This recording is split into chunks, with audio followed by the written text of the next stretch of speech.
Welcome to Betting the Buckets, the quick-hitting NBA-centered podcast presented by BangTheBook.com. My name is Cole Ryan, and I will be your host for this 5 to 10-minute podcast that is ready to deliver news, notes, and betting information from around the association. I'm here, and I'm ready. I'm excited. I know it's Monday. A lot of people don't get excited about Monday, but I'm here, and I have some great insight on the NBA to include a look beyond the box score, a line check on the basketball betting market, and a pick against the spread for Monday, December 15th. For those of you that are new to the show, let me give you a quick review of what it's all about. The concept of the show is to provide a fast break approach to an NBA podcast that focuses on betting on basketball. Podcast is delivered 3 times a week, Monday, Wednesday, and Friday, and is completely focused on the basketball bettor who likes to wager on the NBA. And really, this show is devoted to you, the listeners.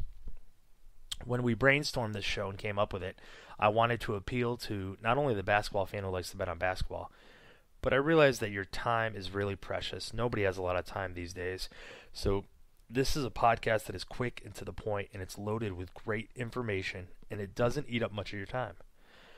From time to time, I also like to feature listeners on the show because I really appreciate people who stop in and take the 5 to 10 minutes to listen to me. So tweet me with great questions on anything really, but if it's NBA related, you hit me up at Twitter. My handle is at ColeRyan9, and I'll make sure to feature the best comments on the podcast. I've already had some great interactions with some very smart and savvy NBA basketball betting fans, and it's been great. So please keep that coming, and I look forward to talking about it more on the show. But now it's time to go beyond the box score and find a wagering angle that you can use in the future when looking at NBA games. I think as an NBA handicapper, it is essential that you look back. Every night is different in the NBA. So by looking back, you're going to discover things that you may not have taken into account, and it's only going to help you in the future. With that in mind, let's go back to Friday night and Saturday night in the NBA and look at the home-and-home series in back-to-back games featuring the Orlando Magic and the Atlanta Hawks. On Friday, the Hawks were led by Paul Millsap. He scored 23 points. He led the Hawks to their 9th straight win. This really wasn't a surprise at this point because the Hawks were one of the hottest teams in the NBA, winning 9 straight, and the Magic overall are one of the worst teams in the NBA.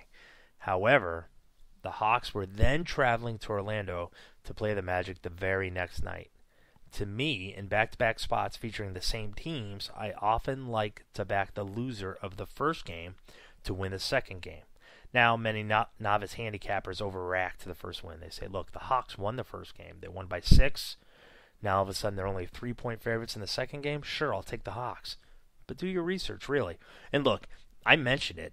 I like to back the loser of the first game, but it's not automatic. You just don't automatically back the loser of the first game. You have to go beyond the box score, do some research, get your quality information so you know what you're betting on. Okay? So when I looked at the box score, or beyond the box score of the first game, I saw that Orlando actually had more baskets and rebounds than the Hawks. So it wasn't really about the final score. The Hawks were actually took some advantage of some home cooking as referees were blowing a lot of fouls in their favor. How about 27 free throw attempts, which was much more in Orlando? Every other stat was basically dominated by Orlando besides free throws. This also activated a trend. How about this? The Magic were 15-0 to the over since December of 2012 at home after a loss in which they made more baskets than their opponents. So that basically said, when they make more baskets but lose, look, they're going to come out and they're going to have a high-scoring game. They're going to do well. Sure enough, what happened the next game out? The Magic won on a buzzer beater, so it was close. But not only did the Magic win, but the over went over the closing number in the total. So the game was tight throughout. It featured 10 ties, had 15 lead changes. But like I said, when all was said and done, the Magic win. They won the game. Again, not automatic, just something to keep your eye on in the future. That's why I go beyond the box score, just to bring this to your attention the next time you see this so you will dig deeper and do more research. Okay. With that behind us, let's take a very quick look at the betting market for the Monday night NBA schedule with the line check. Let's break down the line in the game between the Charlotte Hornets and the Cleveland Cavaliers. Look, we understand the Cavaliers are the better team. Nobody's going to argue that. This line opened with the Cavaliers as 11-point favorites. The public, of course, jumped on the Cavs early as the basketball betting consensus shows that 67% of the early money came in on the Cavs. However, the line has dropped. It went from 11 to minus 10.5. Why would the line drop, although everybody is betting on the Cavs? This could be an indication of sharp money. Now, I'm not here to tell you I know the people who put money on this, but let's think about it. Sharp money bets early. In fact, they often bet the money the line is released to get the most value. So if you're really going to judge line movement, to me, you want to look at that early movement. Not only that, but I already told you, the public is all over Cleveland. So why wouldn't the line go up? Well, because in most cases, sharps will lay more money than the public, and that'll balance it out. In fact, in this case, it'll make it more in favor of the sharps and drop the number. So just keep that in mind.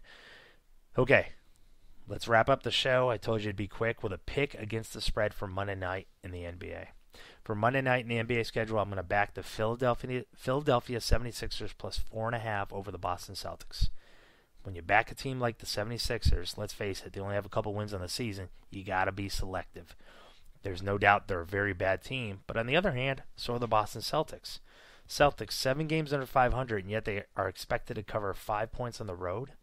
Oh, by the way, this is the same Celtic team that is on a 3-game losing streak.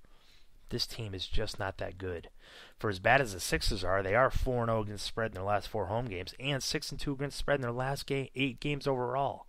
They're also taking teams like Memphis to the wire. They took them to overtime, and actually they had a double-digit lead that they blew, but they're a very good team.